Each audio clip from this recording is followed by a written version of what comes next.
Thanks for tuning into Love Grind. I'm Ebony, your host. I hope I come to your night with love in your heart. Love is mine. Hope you had a good Valentine's. Hey, love bugs, I lost my voice this week, so sound a little raspy.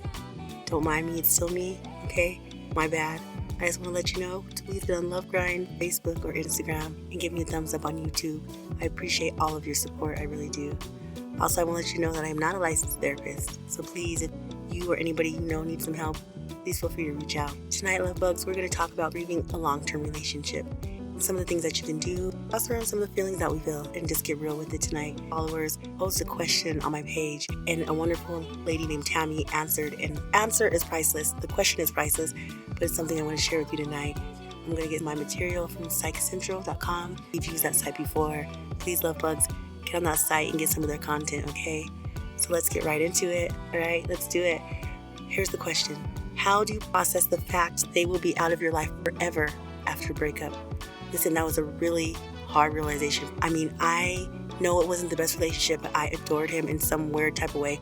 It was wonderful to me, and I just was not able to conceive that he was gone, and I did so many things that probably fucked me up even more, begging and pleading, and then he just thought I was pathetic. So it was no going back. I was hoping that he would come back and get me, we can get back together, but at a certain point, love bugs, you have to realize it's over. You have to begin to try to cope and live without that person. I don't know if you've lived with them and now you don't have a place to live. If you had a car, now you don't have a car.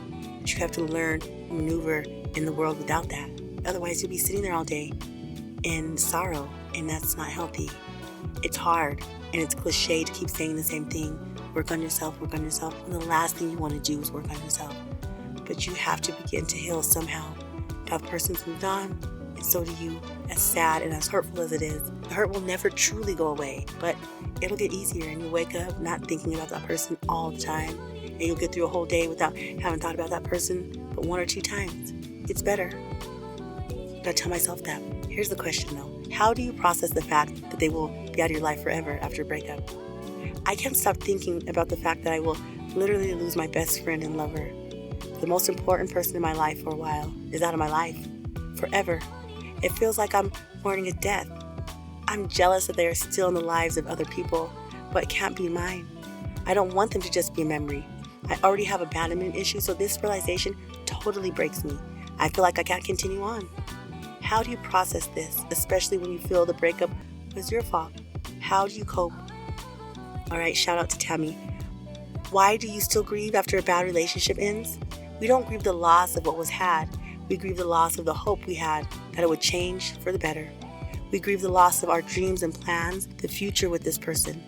We grieve the loss of our innocence and our ignorance and the part of ourselves we betrayed by staying when we first had the urge to go. We grieve the loss of time, as we never know how much we truly have, and we can never get the time back. There's a lot of things we grieve because of how much we invest that's all been lost.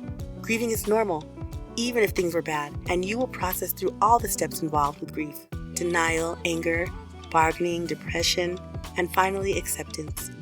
Let yourself grieve. Be mindful of where you are in the process and don't dwell in grief to the point of becoming stuck in a pit of self-pity and despair. Know when you've been stuck too long and need help moving through this process. Relationships are always risky propositions at best. They start off great and full of hope and promise for the most part and can come crashing down in the most horrific of destructive ends. You cannot change how others behave, but you can reflect and work on changing your own behavior. Essentially, we are all relationship failures.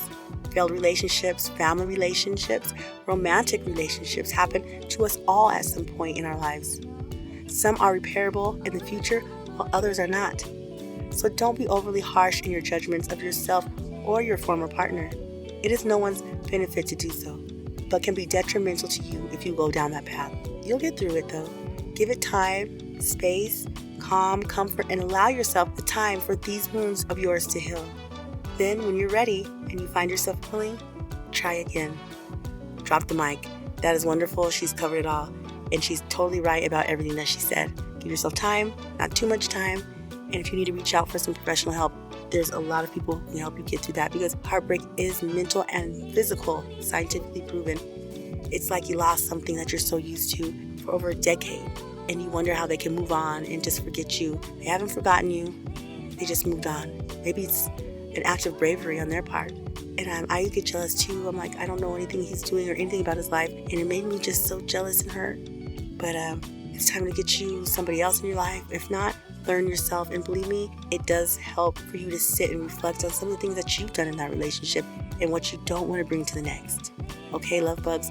Her answer hit it off, and it was so beautiful. I just want to shout out to both of my followers for asking the question, for being vulnerable, for letting it out, and for Tammy for answering it with such beautiful grace. So thank you so much for that. Love bugs, I just want you to treat each other well and think with your heart, okay? And know that you're not alone. So many of us, if not all of us, have experienced this heartbreak. So you're not alone. Reach out and talk to somebody who knows, and you'll feel much better, okay? But until next time, love bugs, I'm out.